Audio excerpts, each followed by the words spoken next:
Welcome to The Forum, your way to keep up with state and community leaders, experts, and local business leaders. This is your chance to hear from and talk to people that affect your life right here in Rim Country. You can express your opinions by calling 474-2427. And remember, the comments and opinions of guests and callers are not necessarily the opinions of KMOG. Welcome to Rim Country Forum. Hey, happy Tuesday to you. 7 minutes after 9 o'clock, Charlie Seraphin with you on the forum. We want to thank our sponsors before we begin. The Dana Law Group, Banner Health, Payson Medical Center. They'll be our guests on the program tomorrow. Pinnacle Propane, Realty Executives, Arizona Territory. The Owens Law Firm, and Sunshine Cleaning and Restoration. And it's my pleasure to welcome back to the studio and to our microphone here and to all of our listeners around the world, Chef Francis Basic. Chef Francis, did you know that we have listeners in Tibet? I did not. Yeah, we're on the World Wide Web, and Tibet is part of the world. Yes. It's a wide world, and so they listen every day. A lot of them don't speak English, but they just love the tone of our voices, and it's kind of entertaining for them. I think it's late at night there when they listen. That's awesome. That's pretty cool. Yeah, some of the monks in their caves, they're not supposed to have radios, but some of them sneak in like a transistor. Well, they take the vow of silence, so listening to me and you talk profusely probably makes them want to be quiet, so that's okay. Go. Yeah, perfect. I hadn't thought of that, but that's it. That's exactly it. This is why we don't talk. See, we're probably the example for recruits is what's happening over there. Oh, okay. And we also have a relatively large fan base in Kokomo, Indiana. Oh, wow. Yeah. Do you know why that is? Is there a transplant from Payson? They a lot of them think about living in a place like Payson, and because they can't be here, they just enjoy the back and forth that we have. We talk about local issues and whatnot. Some of them get pretty fired up about our local issues too, which is amazing. I should really start posting on my Facebook page when I'm going to be on here, and maybe we can make a nice little Massachusetts could start listening in a little bit more. So we have a couple listeners in Massachusetts, not as many. We have more in Texas, quite a few in Florida. But yeah, we could use some more listeners. How about anybody in Payson, Utah? Payson, Utah. We haven't reached out to them. One day we're going to do that. When I have open phones, I think I'll call the city hall there in Payson, Utah, and ask them what's happening. When I first moved to Payson, I was looking for something. I don't even remember what it was, a tire shop or something, and I just looked it up and Googled it, and it was like 895 miles away, and I'm like, what are they talking about? And I was like, oh, Payson, Utah. I get it. I understand. There you go.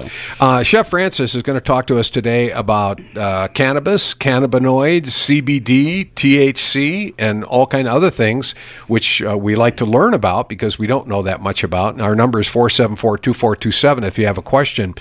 Before we went on the air, I heard you talking to another person in the lobby, and you were sort of telling a story of when the local police department came through, the narcotics unit or whatever it was, to examine Uncle Herb's store. Well, we had an open house, basically, and we invited the mayor, we invited town officials, we invited everybody so that it was an open book. We wanted to show them what we were doing, that we weren't just a couple stoners, with joints in our mouth over a pot of Rice Krispie treats, and we wanted to show them what we were doing.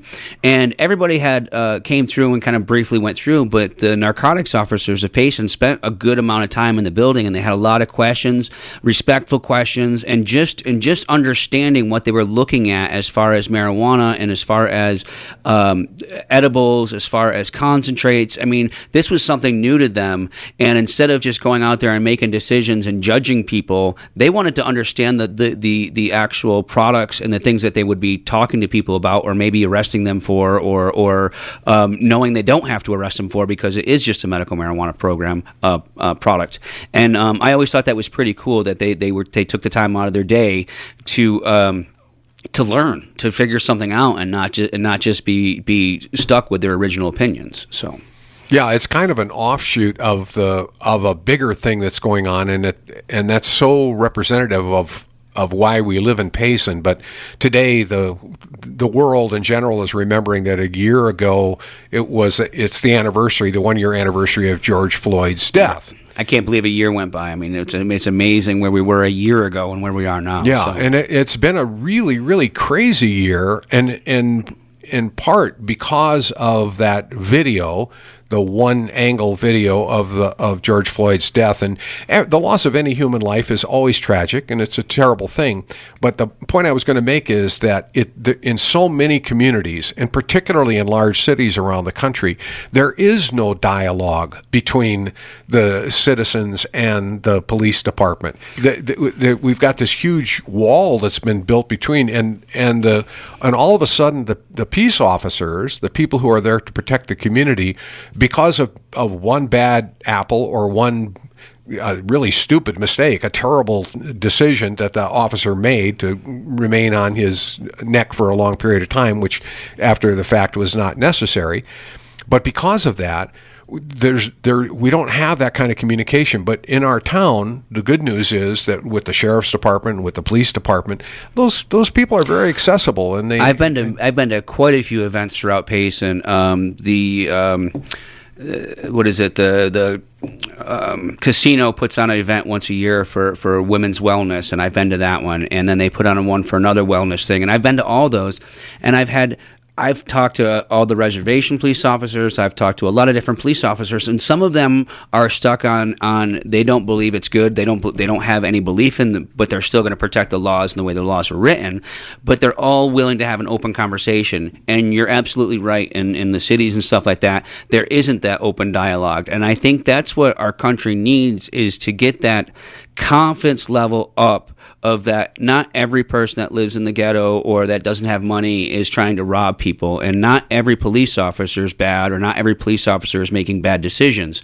And if we don't build that confidence level up, we're just going to keep fighting. And that's all it really has to be, is, throw some barbecues with police officers in the lower income parts, and let them communicate and find out that these people are real people, and that, yes, they're concerned at the bad people just like the police officers are. And if they work together, they could actually find these people instead of working against each other. Yeah.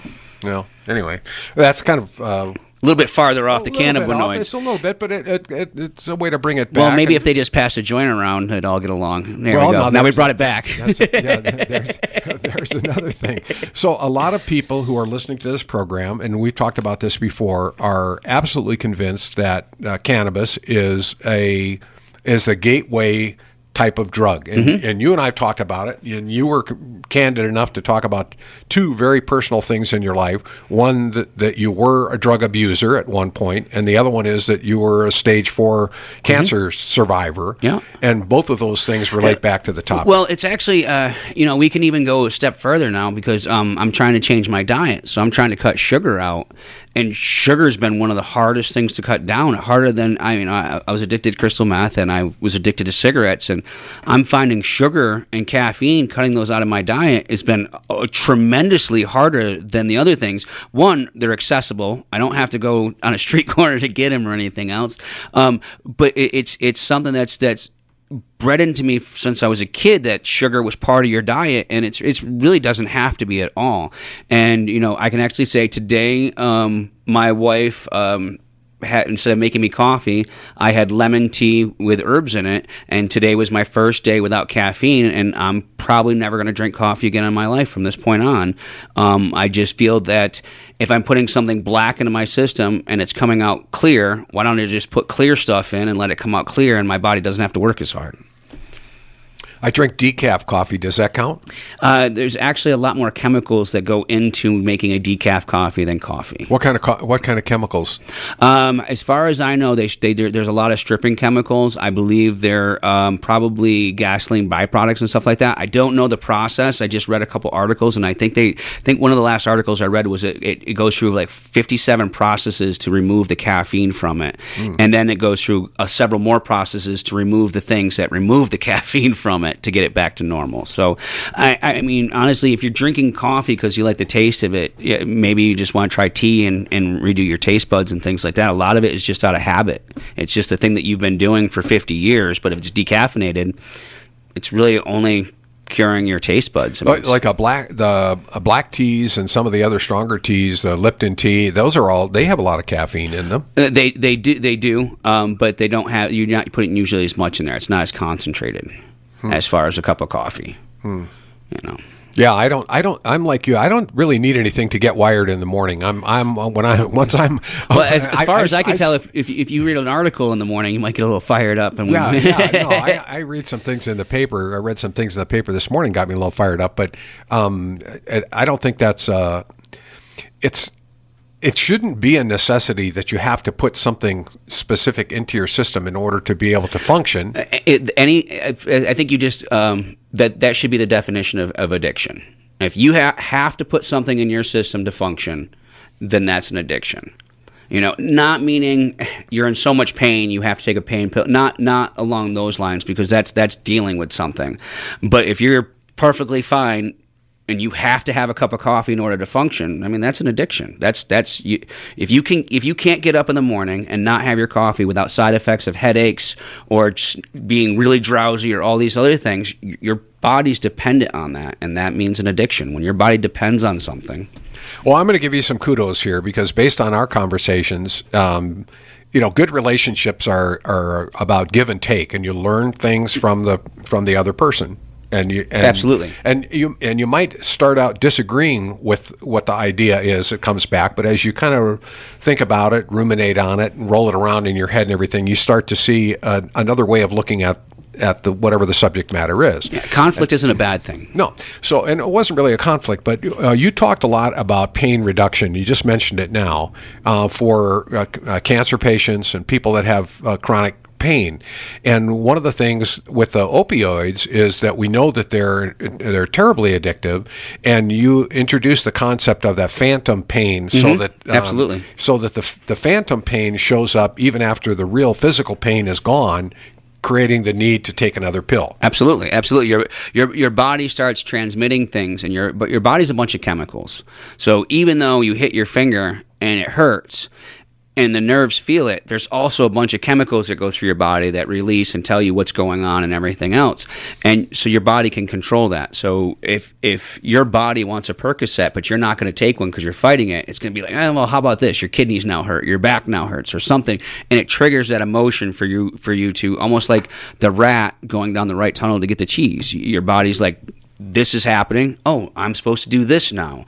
And I think that anybody who's fighting pain or anything else, the more that you can fight it, the more that you can try alternatives and stuff like that, the better off that you are than just taking the narcotics and everything. I mean, a lot of these narcotics were only meant to take for 2 or 3 months, not 10 years, not 15 years. I mean, I know people that have been taking oxycodone or Percocets for over 20 years, and that can't be beneficial. And at what point is the doctor helping them and not just pushing them off to the side? Yeah. Well, because of our conversations, I have a friend who has some chronic pain issues, a lot of complicated medical issues, and has been taking the drugs that are prescribed by his physician for pain. They're serious pain relieving drugs, but it also it affects him. It affects his personality. Absolutely. He's sluggish as anything. And so I've tried to encourage him, based on our conversations, to at least consider an alternative. And one of the things that you talked about was the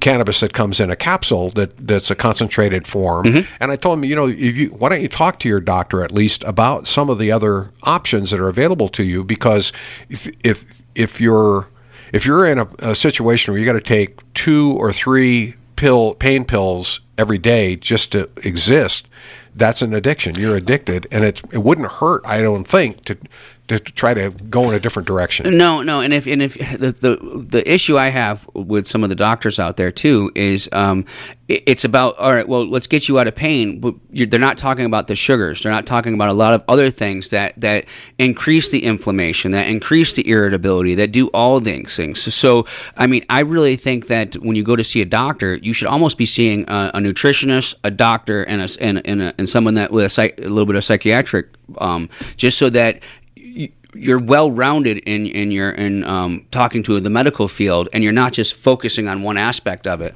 The doctors I've spoke to, they spend less than 3 months on nutrition in the 8 years of school they go to. And 1925 and below, the main thing that people did was change their diet or do something in their diet to help their health benefits. And right now, a lot of our diets are creating our health issues, but we're not focusing on changing that. We're focusing on masking the issues instead of actually fixing them. I knew we were going to go there today, and that's why I remembered a conversation I had with Dr. Ali a couple of weeks ago when he explained that more people die from heart disease associated with lack of exercise and poor diet than every year than died during the COVID pandemic in America. Right. And so we have an obesity problem. That we blame on the spoon. That I don't know. Yeah, I don't know who we blame that on. And we have processed foods that have terrible things in them. Yeah. And what we're too lazy to change our diets and fix our own health. Right. If you eat I have a lot of friends that eat fast food and stuff like that, and they'll eat 2-3 cheeseburgers at a clip. They come to my house and eat an organic cheeseburger. 3/4 of the way through it, they're like, I am so full. Well, your body's got the nutrients. It's feeling the nutrients come through it. When you're eating fast food, there's so little nutrients in it. The only reason why you ate 3 cheeseburgers is not because you're hungry. It's because your body didn't get any nutrients out of the first one or the second one. So it's telling your body it needs another one, just like the phantom pains. It's a phantom hunger if you think about it. It's just your body's not getting those nutrients it needs. It's not getting the vitamin C, the vitamin D, and all these other things.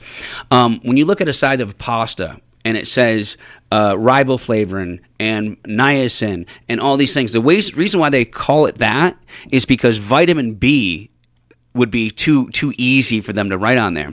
And they strip out everything from the plant, and then they try to add a little bit of vitamins in to make it healthy again. And when you overprocess your food, you're never getting what you need, so that instead of eating a 1/4 cup or a 1/2 cup of pasta, you're eating 2 cups or 3 cups of pasta because you're trying to get that vitamin B nutrients into your body.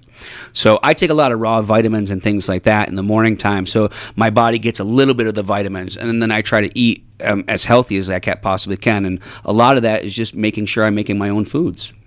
23 minutes after 9 o'clock on the Rim Country Forum here. Our guest is Chef Francis. He's Chef Francis because he was actually a food chef before he became involved in the cannabis industry, and now he's the facilities manager here in Payson at Uncle Herb's. And we're going to talk about that, the general store, and CBDs, and some other healing things when we come back after these messages. If you have a question or a comment, 474-2427.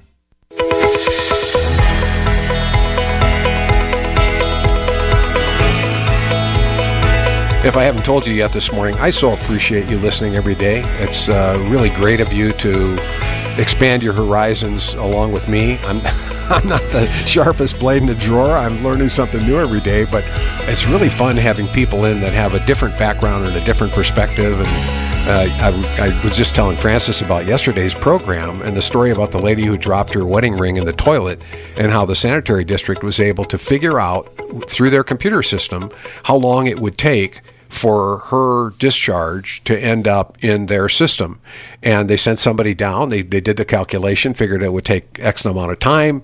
They sent the guy down. He started looking through the stuff, and he found her wedding ring and gave it back to her. That's amazing. It is an amazing story, and things like that. And that's right here in Payson. And I like to call those little miracles. They're not technically miracles because it's all, you can follow it logically and rationally, but we have all kinds of little miracles like that happen around us every day. Well, it is a miracle, and one of the miracles is that lady actually just threw the question out there. Is this something you guys can do? Hey, I have an issue going on in my life. Can you guys help me out? And there's so many people that wouldn't have had faith in that once that ring went down, they would have just given up. That's gone. I can never do anything about it. So the fact that lady had the faith that somebody might be able to help her out, and she made some phone calls, I mean, that right there is a miracle in itself. All right. Well, let's use that as a transition. What are some of the issues that people have come to you or come to Uncle Herb's or come to the general store with that they needed help, and how do you advise them, and how does that work? The two biggest ones are anxiety and not being able to sleep. And I think they kind of go hand in hand, because I think if you're sleeping well, your anxiety level's not so bad. because you're well rested and everything else.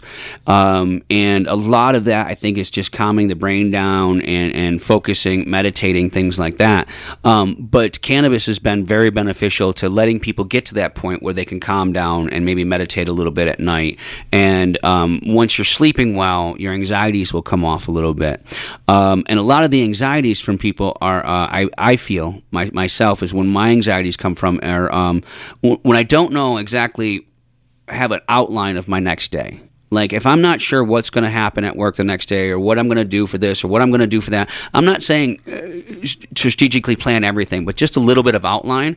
I wake up with anxiety wondering how my day is going to go and this and that. So I've been trying to plan my days out with just a little note before I go to bed of getting some of the things out of my head that I want to make sure I accomplish the next day. So when I wake up at 3 o'clock in the morning, I'm not going, oh, what about that conversation I have to have with this person? Or what about that? I have to book this or I have to book that. I have the notes and I know I took them, so they're out of my head. And I think a lot of, again, I'm not a big believer that one thing works without the other, that you have to do multiple things. So when I'm going to calm down for my nighttime, I'll smoke a little bit of flour or whatever, and in that flour I'll take my notes and I'll write down what I want to buy at the store, or 2 things I want to do around the house the next day. Or I'm a big believer that when I wake up in the morning and I look at my wife, I usually think of 2 things I can do to make her day better. Whether that's throwing a load of dishes in the dishwasher, whether that's making sure all my laundry makes it over to the laundry room, if that's making sure I feed the chickens. And I think that takes a little bit of anxiety away from me in the morning and stuff like that. So, okay, so what if in order to function that way, if you have to have smoke some marijuana flower before you go to sleep, isn't that an addiction? It could be. I'm using it to assist me to go into sleep. It's not the fact that I have to have it or I won't go to sleep. It's more of a routine or a stepping stone. If I got to the point where I felt I couldn't sleep without it, then absolutely, I think that might become some sort of addiction. And that's why I'm saying I do multiple things, and I try to have a routine of how to calm down and everything else. And I don't just strictly use the one thing. I've been incorporating when I get home from work, to take a walk with my dog and my wife for a little bit to mentally change and things like that. I'm also have been working on cutting back on the drinking and things like that, because I find that when you're really stressed or something's really bothering you, you tend to have a couple more drinks to drown that out, instead of just taking a piece of paper and writing down the possible solutions for the problem and then just putting it off to the side, And those are the things I'm trying to work on as myself, because, I'm a big believer that you can only change the person in the mirror. So if you go home worrying about why people did this or why people did that or why they did it, you can't. All you can do is, how can I deal with this better? How can I participate to maybe change this? How can I do things? And if you're not doing that and you're worried about this person, you're worried about that person, worried about this person, stop and just focus on yourself, because you can't change everybody else. Yeah. In fact, you can't change anybody else. No.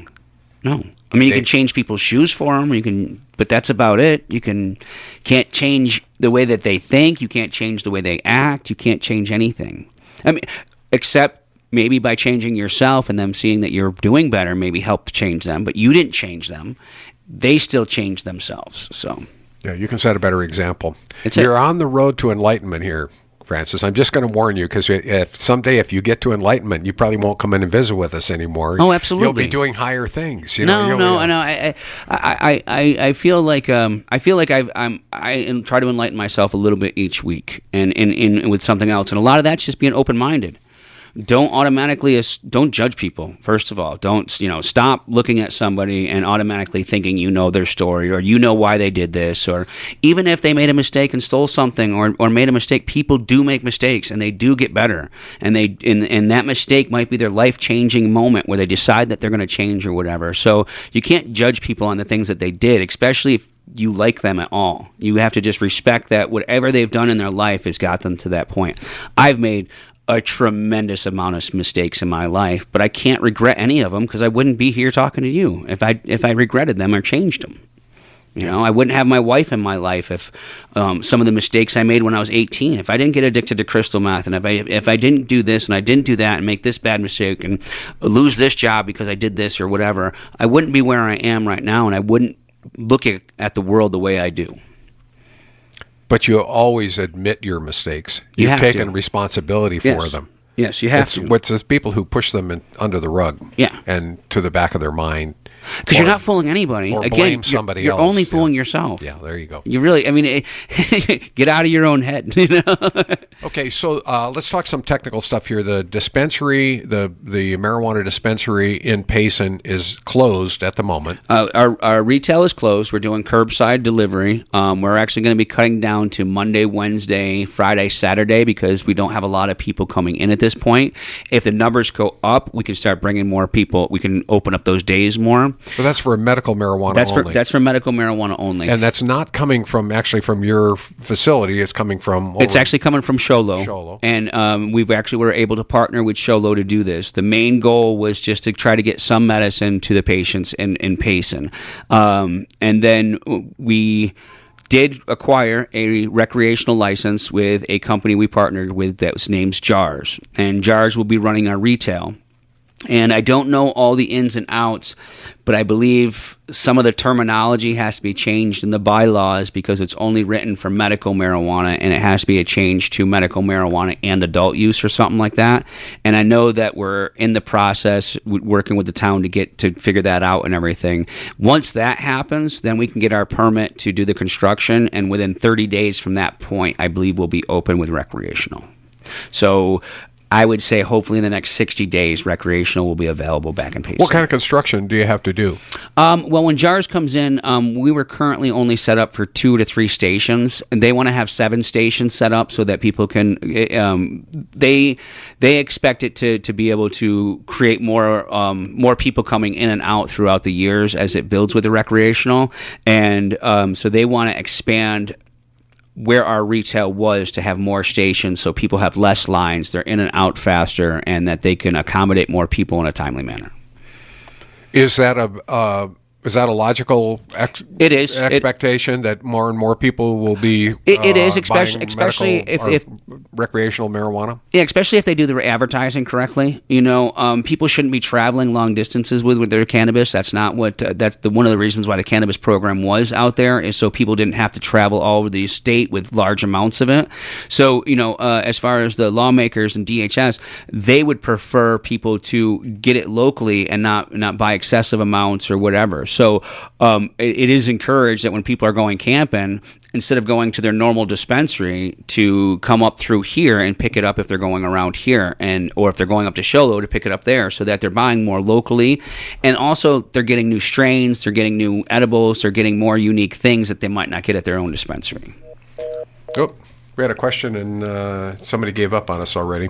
If you have a question or a comment, we're talking all things really. Everything. That's everything. 474-2427 is the number. Francis Basic is our guest this morning. He is Chef Francis, and he is the facilities manager at Uncle Herb's. So let's go to the phones and see if we got a question. Good morning. Welcome to the forum. Who's on the line?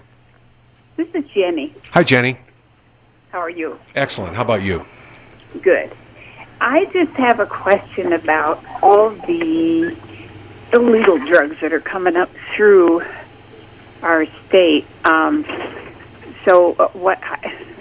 can I say this?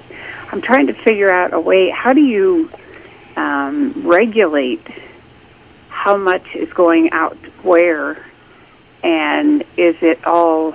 Let's see. Where do you get your marijuana from for the recreational? Okay, so I think I understand the question. So in order to sell recreational cannabis in the state, it has to come from a licensed adult use or medical marijuana use grow. They have to be registered with the state. They have to go through a bunch of testing, and there's certain regulations they have to go through in order for us to get the cannabis. And there's a lot of, like, California and other states out there aren't regulated as much on where it's coming from, so they're pulling it from different states, and they're not testing it the way it should be. Arizona right now, nothing can be sold without a 56 panel of pesticides, without herbicide tests, without potency tests, and residual solvents tests. So technically right now, the cannabis you're getting in Arizona is probably safer than a lot of the vegetables and things like that you're getting as far as pesticides and heavy metals are concerned. So who regulates all that?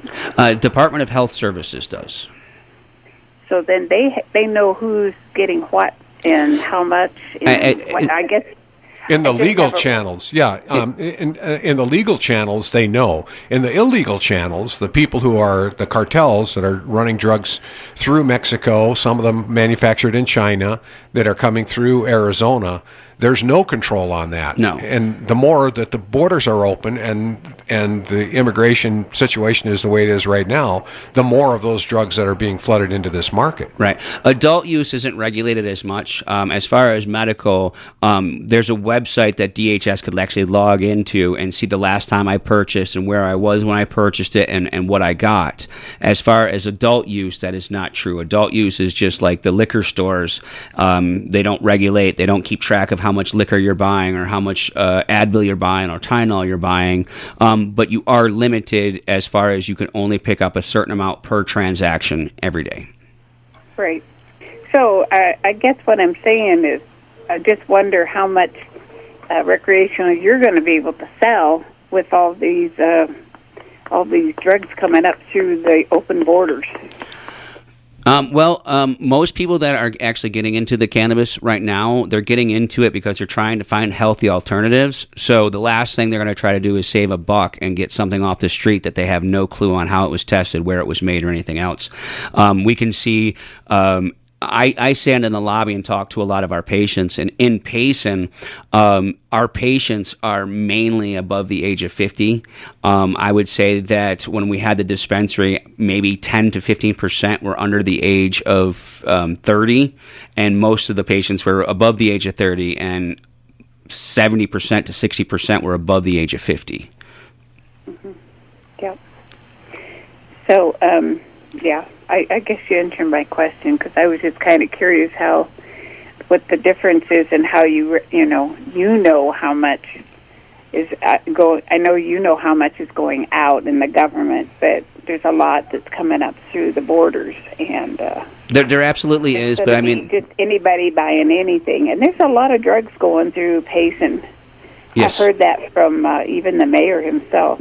Yes. The drug epidemic is an epidemic across the country. It's I came from a small town in Massachusetts that lost 11 people that were in high school or just out of high school for heroin, and they lost them within 6 months. And the governor and the assistant attorney was going after medical marijuana because they were saying that was the issue. And in their fight for marijuana, they lost 11 children because they were focusing on something that wasn't deadly. Right. Okay. I just hate seeing so much, I guess, legal drugs that people can access, and kids will jump on that if they have an opportunity to get a hold of it, but that's up to the parents to monitor. Yeah, and if you read a lot of the studies out there right now, because there's so much education on cannabis, there's a lot less people than there was 10 years ago trying cannabis for the first time in high school.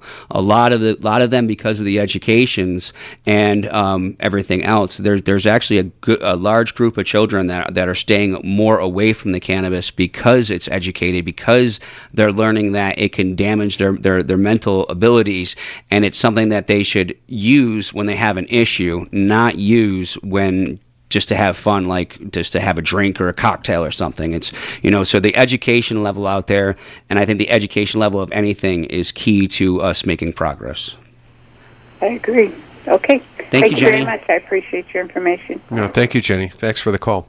19 minutes before 10 o'clock here It's the Rim Country Forum on KMOG in Payson, Arizona. Charlie Seraphin, your host, along with Chef Francis. And we are talking about medical marijuana, about adult recreational marijuana, and we just touched on the subject of illegal drugs and drug addiction, which are both extreme problems in our country right now. The number is 474-2427. Wherever you're listening around the world, give us a call if you have a question or a comment. We'll have more after this.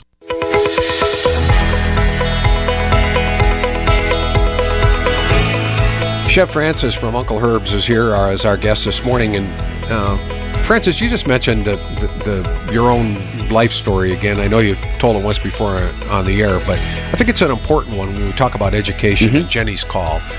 So what happened to you? I can say, I can't blame it completely on it, but some misinformation in my youth did make it so I tried other drugs. So when I was growing up, I was under the impression that cannabis and hemp and everything was just as bad as heroin, was just as bad as cocaine, was just as bad as crystal meth, was just as bad as all these other things.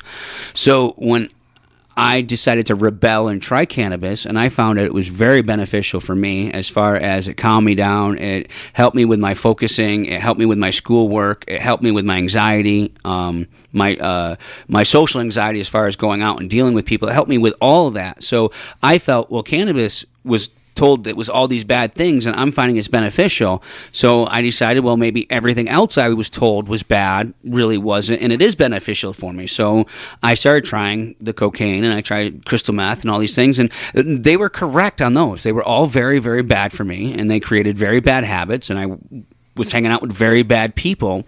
But if I was educated better as a child, I might have never went anything other than medical marijuana. If I understood it and I was educated as the benefits, the things to look out for, the negative effects and all these things, I could have made a better choice. When you don't educate your children because you feel that the more they know, the more they'll try and this and that, you're actually getting them to try more things because they don't know it. And as a child, that's what we're taught, is learn as much as you can. Learn. And if you're educated on something and you can make an educated decision on it versus just trying something, I think we would be in a lot better situation. That's funny because I remember back to growing up in a small town, and it wasn't just my mother, but it was the other parents as well. So many of the parents said to the kids, if you're going to drink, if you want to drink alcohol, drink it here at home. We're going to control the environment. If you want to have some beers, and when we were kids, we would have a card party and drink beer at the card party. But they said, no, you're going to do it at the home. The rules are nobody goes anywhere. There's no cars. There's no driving. There's no girls. The boys can get together and you can play cards and drink beer. And we had some really great times. I mean, we laughed and got silly and all that sort of thing, but in a controlled kind of an adult environment. And so there wasn't the temptation to sneak off with a keg and in the woods or something, and overdo it. Yeah. Right. And not that those things didn't happen too once in a while, but it just seemed like a more adult approach. And as you suggested, with your mom and your experience, it was just the opposite. She just kind of said, but all that stuff is the same and it's all bad. And it was because she was miseducated too. That was her interpretation of what she understood. She never even tried cannabis, so she didn't know. Okay. Back to the phones. Good morning. Welcome to the forum. Who's on the line? Janet. Hi, Janet. I have a real quick story of what Francis is talking about. I had a grandson that worked in the dispensary. He has since moved on. I have another grandson that started smoking cannabis when he was 16. His grades at that time were F's and D's. He is now graduating from high school with a .4 average. So it helped his focus as well, is what you're saying, right? Absolutely. And if you have a child that's having a real hard time in school, look into it. It's important. I would love to add to that, too, that there's people think that medical marijuana is only for 21 and above. Medical marijuana actually has no age restriction to it. So if your doctor can prescribe it to you, I've seen patients as early as 9 months old have a medical marijuana card. So just because you're 16 years old doesn't mean you can't have a medical marijuana card, but you would want to do it in a situation where they were educated, probably not smoking it, probably taking it as an edible, probably taking it more in an acid form so it has less psychoactive effects, but it could definitely be beneficial. It truly is, Francis, and thank you for educating us. Well, appreciate your call. And thank you so much. That's an amazing story. 12 minutes before 10 o'clock here on the Rim Country Forum. So I'm not the only one. See? Yeah, so 9 months old. Mm-hmm. Had seizures and digestive issues and lots of other things, and we actually made 1-to-1 suppositories for the child. So we were doing 5 milligrams of CBD with 5 milligrams of THC, and they were suppositories. The child has since moved, is still alive, I believe, and still doing well. And the cannabis is still helping them, but it's more of a control for the other things it's taking. So it's helping with the nausea. So instead of having to take 12 narcotics to counteract the one medicine that's working for them, cannabis is relating to that and counteracting all those narcotics. So it's helping with the nausea, it's helping with this. So it's not helping with the underlying issue. I believe the seizures have stopped, but it's not helping with all the underlying stomach issues. But it is helping with the side effects of the medicine that is helping. How does it work? How does cannabis work? Well, when it enters the body, we have a really cool system called an endocannabinoid system. So in the 1990s, they were looking for why does cannabis work the way it does? How does it work? Is there a way to control it, and all these other things they were trying to figure out? Is if someone was high, is there a way to stop the high and all this? Well, in their research, they found this endocannabinoid system that they found overlaps every other system and has influence on every other system and is beneficial to every other system. So for hundreds of years, hemp was used for everything. We had it in our system, in our diets, and a byproduct. And then in the 1930s, we almost eliminated it completely from the United States, as far as it was no longer in meat. It was no longer used as rope. It was no longer used as a lot of different things.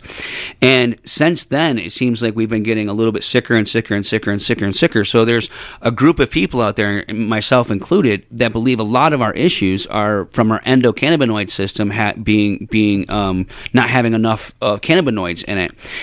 Not to the point where you get high. I'm even curious if us getting high isn't because it was taken out of our system so much. Like getting high wasn't supposed to happen. It was more of because we processed it. Cannabis in its best medical form is growing on the plant, and its most least psychoactive way of taking it is off the plant. So what people don't realize is when they're growing marijuana and people are like, oh, it's dangerous to kids, it's dangerous to this, it's dangerous to animals. In that state, it's actually one of the least dangerous plants because it's all in acid form and there's very little psychoactive material on that plant. Is it healthy to eat it?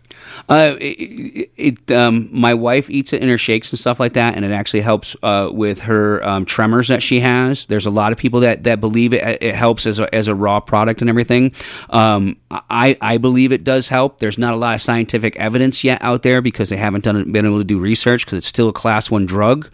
So when something's classified as a Class 1 drug, it means that the government says that there's no medicinal benefits to it, except that the United States government has the only patented on medical marijuana for medical uses. But when it's classified as Class 1 drug, universities can't study it. No one can actually study it and find out what the benefits are. And until we cross that barrier, there's a lot of questions out there that are just anecdotal as far as, yes, it helped me, but I can't tell you necessarily why it helped me or the amounts I should be taking or anything else because we don't have these trials. If a person listening right now says I have pain or I have physical issues or whatever, and they have some kind of interest in it, can they talk to any doctor? Can any doctor write a prescription for medical marijuana? Any doctor cannot write a prescription, but it is the first person to talk to. In the state, you do need to go to a certification place, and you can bring your letter of recommendation to your doctor, and then you just have to see a second doctor. So you have to see 2 doctors in order to get your medical marijuana card. And one can be a chiropractor, one can be a regular doctor or whatever. But in order to get your card, you have to have 2 people recommend that you've had it. And they also like to have some sort of documentation or at least knowledge from you that you've tried something else for your knee pain. So if you have really severe knee pain, 2 doctors say medical marijuana will be good for you, but they also want to know, have you tried other things? Have you tried aspirin, Tylenol? Have you tried exercise and things like that? So that's part of the questionnaire. So, I mean, they're at least trying to figure out that people are trying other things, and it's not just, I want to get high type of thing. Good morning. Welcome to the forum. Who's on the line? Hi, Dave. Hi, Dave. And I'm a retired narcotics detective from Southern California. Nice to meet you, Dave. Nice to meet you. Am I live? Yes. Yeah. Oh, sorry about that. And I'm listening to your discussion about marijuana and medicinal marijuana and recreational use of marijuana. In Southern California, or in California when they passed Prop 215, there were so many loopholes in that law for the medical marijuana uses. It was getting to the point where people were, 18-year-olds were going to a doctor, paying a doctor $300 for a medical marijuana card because they had a sore back, an 18-year-old with a sore back, just for minor things. We all believe that there was a medical use for it for like terminally ill patients to ease their pain and things like that. But the medical marijuana turned into recreational use, and basically it's the first step to legalizing everything else. Yeah, I mean, I remember going to Venice Beach. My son said, we'll take a bike ride. So we rode down to Venice Beach, and I saw the signs there with the little red crosses on them. Doctors says medical marijuana cards issued here. And, if you had the money, you could go in and just get one. And it was just, the laws were written out there. See, a lot of the times these laws are written by either people that are so pro-recreational in marijuana that they're extreme, or they're written by people that have no idea of what they're talking about. For example, 0.3% in CBD is legal, but 0.3% in a pound is several thousand milligrams. So these laws were written by people that not necessarily one way or the other. And I do understand what you're saying as far as it getting out of control, but anything can get out of control, and we're adults, and I don't think that anything in the government should be able to regulate what I do at my house after hours. If they're not going to regulate on how much alcohol I can take, which can kill me, I don't think they should be able to regulate a plant either. I understand. It also degenerates communities. I just got back from a trip. I was in Las Vegas for a couple days to go visit family, and the Strip is absolutely horrible. There's huge dispensaries around there. There's lines of people coming to get their marijuana, and you can't walk on the Strip without inhaling because they're out there smoking it in the public. You can't walk the Strip without inhaling that stuff because somebody's out there smoking, and the casinos smell like marijuana. And I don't think it's if you want to do it in your house, that's one thing, but to have it accessible and be able to do it in public is crazy, because the people that don't want anything to do with it should not have to be affected by what they're doing in public. And the other thing is... Agreed, but I do have one question. Did you feel the same way about cigarettes prior to that? Because prior to cannabis, you couldn't go anywhere in Las Vegas without smelling like cigarette smoke. You couldn't go anywhere in Las Vegas without inhaling cigarette smoke or anything else, too. So I felt, I don't like the cigarette smoke either. That's why some of the casinos have non-smoking casinos. The other part about the marijuana argument, the proponents for legalizing marijuana, their thing is, well, we'll cut the cartels out of the business. And I work every level of narcotics enforcement in California, from the street level to the major violator level. And it does not cut the cartels out. The cartels are still going to undercut what you're getting from the dispensary. People are going to get the cheaper stuff than the tax marijuana. So you're not going to get rid of the cartels. Well, you have to cut down a little bit, because I can tell you, as myself, the cartel hasn't gotten any of my money in the last 7 years, and prior to that, they got a lot of it. Yeah, but the people that don't have disposable income, they're going to get the cheaper stuff. And then also look at the statistics in Colorado. how bad it's been for Colorado. Yeah, they're booming as far as the money that they're making for the state, but what about the health issues and the overdoses from marijuana and things like that? And there was a study that came out a few years ago from Colorado a couple years after they initiated their legalized marijuana, and the study was crazy. I mean, it's just so many incidents of overdose and collisions, and it's just like alcohol, but it just made it worse. And you're getting a lot of younger people involved in that too. Yeah. Dave, number one, I appreciate your call. Number two, thank you for your service and service to your communities that you've done. And you're a good, thoughtful guy. Stay away from Las Vegas. Nothing good happens in Las Vegas. I'm sorry. That's why you can't talk about it when you get home. But I appreciate your call and your point of view. And I think Francis does too. We can debate all day, but we got some business we got to take care of. We'll be back after this. It's the Rim Country Forum. We got to wrap up. Francis, we get into these discussions and we could go on for hours. Oh, absolutely. There's a lot of misguided truths on both sides of things and stuff like that. I've read a lot of the articles as far as Colorado and things like that go, and most of those articles are put out by anti-marijuana groups. They're not actually university studies. They're not necessarily all factual. Some of those things are written as in order to change people's opinions. And as far as the overdoses in cannabis, I haven't seen any medical records, and I do a lot of research that says that their overdoses are up. For one, it's really hard to prove an overdose of cannabis because it's a feeling that somebody has. It's not necessarily a certain level in their system. There is not an amount of marijuana that can get into the system that can cause you to stop breathing.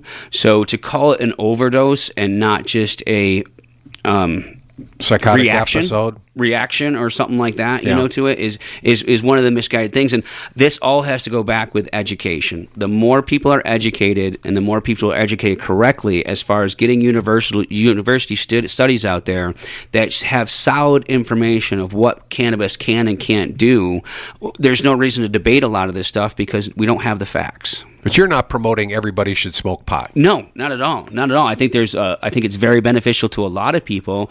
But can cannabis help you lose weight in certain aspects, but not if you're not going to get off the couch? I mean, there's Francis Basic, thanks so much for being here today again, and we'll have you back, and it's always enlightening, and we usually have a little bit of controversy, and that's a good thing, too. Dana Law Group, Banner Health, Payson Medical Center, Pinnacle Propane, Realty Executives Arizona Territory, the Owens Law Firm, and Sunshine Cleaning and Restoration, all great local sponsors. Please patronize them, and thank you for listening to the Forum again today. We hope you'll join us again tomorrow. We have Payson Medical Center here, Banner Health, and we will be talking about all kinds of things, and maybe we'll even get into cannabis again tomorrow. I did just do a little thing with Banner Health themselves. Actually, they had a community outreach program, and I sat down and did like a little 45-minute thing with the community outreach as far as cannabis and recreational marijuana and everything. So, and they had good questions? Oh, lots of good questions. Lots and lots. You're listening to KMOG Payson. It's a little bit after 10 o'clock. After 10 o'clock. After 10 o'clock. After 10 o'clock. After 10 o'clock. After 10 o'clock.